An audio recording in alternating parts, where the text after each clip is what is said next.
तेजस्वी यादव जिंदाबाद, इंडिया गठबंधन जिंदाबाद। जनता को बताओ आपके साथ क्या हुआ।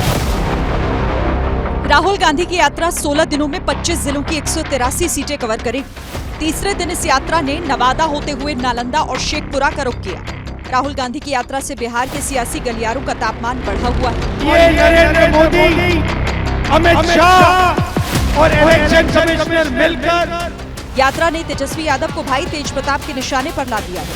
तेज प्रताप यादव ने वोटर अधिकार यात्रा पर सवाल खड़े कर दिए हैं। तेज प्रताप यादव ने एक video social media platform x पर शेयर करते हुए लिखा कि मुझे समझ नहीं आ रहा कि राहुल गांधी और तेजस्वी यादव लोकतंत्र बचाने के लिए निकले हैं या फिर लोकतंत्र को तार तार करने के लिए। मैं तेजस्वी को कहना चाहता हूं कि अभी भी समय है, अपने आसपास के जयचंदों से सावधान हो जाओ, नहीं तो चुनाव में बहुत बुरा परिणाम देखने को मिलेगा। अब आप कितने समझदार हैं ये चुनाव परिणाम तय कर देगा। हम धन्यवाद देना चाहते हैं राहुल गांधी जी को। यात्रा को लेकर सियासी बयानबाजी तो तेज है ही, लेकिन सवाल ये है कि क्या इस यात्रा का मकसद बिहार की जनता समझ रही है। ये जानने के लिए सीमांचल के किशनगंज जिले में एबीपी न्यूज ने स्थानीय लोगों से बात की है। SIR लाने पे 14 करोड़ लोगों के साथ केंद्र सरकार और इलेक्शन कमीशन ऑफ इंडिया खिलवाड़ कर रहा है। यहाँ जितने भी हिंदू और मुस्लिम है, सिख है, ईसाई है, दोनों परेशान है कागज जुटाने में। चुनाव आयोग को एक चीज़ चाहिए ध्यान में रखना कि आम जनता को परेशानी ना हो। विपक्ष का तो काम है कि वोट चोरी हो रहा है, वोट में बदलाव हो रहा है, ईवीएम मशीन में गड़बड़ी है, ये है वो है, ऐसा कुछ भी नहीं है। लोगों से हम बात भी कर लेते हैं कि ये वोटर अधिकार यात्रा। एबीपी न्यूज ने बिहार के अलग अलग जिलों में लोगों से बातचीत की और इस मुद्दे पर उनकी राय जानने की कोशिश की। भाजपा है, वोट चोर है। मतदाता सूची का पुनरीक्षण सही तरीके से करवा रही है सरकार, चुनाव आयोग, तो इस पे चुनाव आयोग पे भी आरोप प्रत्यारोप लगा रहे हैं। ये तो बहुत गलत बात है। तो बढ़िया हुआ कि जो कर रहा है चुनाव आयोग, ये बहुत बढ़िया कदम उठाया है। इससे जो भी इधर उधर से घुसपैठी किए हैं वो बाहर हो जाएगा। आज राहुल गांधी बिहार में यात्रा कर रहे हैं, इसी पक्ष में और देश की जनता के लिए वो आवाज उठा रहे हैं। राहुल गांधी, उनका जो आरोप है, जो प्रतिपक्ष का नेता जो होता है वो शैडो प्रधानमंत्री उनको कहा जाता है, तो उस पर चुनाव आयोग को गंभीरता से विचार करना चाहिए। जब जब चुनाव आती है विपक्ष एक जनाधार खोजती है, ये चुनाव आयोग निष्पक्ष है। वोट चोरी के मुद्दे पर जनता की प्रतिक्रिया मिली जुली है, लेकिन मूल बात यह है कि जनता इस मुद्दे की गंभीरता को समझ रही है। दूसरी तरफ राहुल गांधी की यात्रा से नेताओं के बीच जुबानी जंग की मात्रा बढ़ती जा रही है।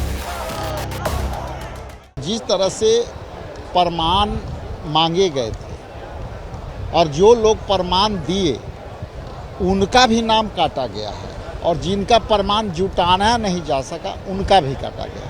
आप इलेक्शन कमीशन द्वारा अधिकार छीने जा चुके हैं। यात्रा फ्लॉप हो रही है, आपने खुद ही देखी। नेताओं की गाड़ी है, टिकटधारियों की गाड़ी है, टिकट के लिए जो इच्छा रखने वाले इच्छाधारी नेता हैं उनकी गाड़ियां हैं, कोई भीड़ नहीं है। ये यात्रा को बिहार में कोई रिस्पांस नहीं मिल रहा है।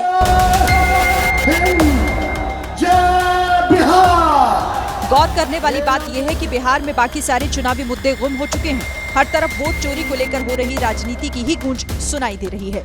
बिहार के कुछ और जिलों में जनता क्या बोल रही है वो भी आपको सुनाते हैं। SIR ये तो बेबुनियाद है, विपक्ष जो है सो वो गलत उठा रहा है सवाल। ये जो है नाम जिसका कटा है, उधर हम लोगों में कई आदमी का नाम कटा है। हम लोगों को तो किसी का कंप्लेन नहीं दिखाई दे रहा है कि वोट चोरी होने का। हम लोगों का तो नाम चढ़ा है। चुनाव आयोग जो है, इस बीच झारखंड सरकार में मंत्री इरफान अंसारी ने वोट चोरी वाली जंग को धर्म वाली सियासत से जोड़ दिया। कहा कि SIR और वोटर वेरिफिकेशन के बहाने मुसलमानों और दलित अल्पसंख्यकों को टारगेट किया जा रहा है। हमारे अल्पसंख्यक भाई, दलित भाई, आदिवासी भाई यहाँ टारगेटेड हैं।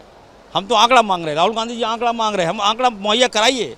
चुनाव आयोग से हमने आग्रह किया, पार्टी ने आग्रह किया। राहुल जी गए वहाँ, आप घुसते नहीं दिए, ऊपर से आप नोटिस दे दीजिएगा राहुल गांधी को। क्या हम धन्यवाद देना चाहते हैं राहुल गांधी जी को। साफ है कि बिहार की चुनावी लड़ाई इस बार वोट चोरी के मुद्दे पर ही लड़ी जाएगी और बिहार का चुनाव परिणाम ही बताएगा कि सियासी जंग का विजेता कौन साबित होगा।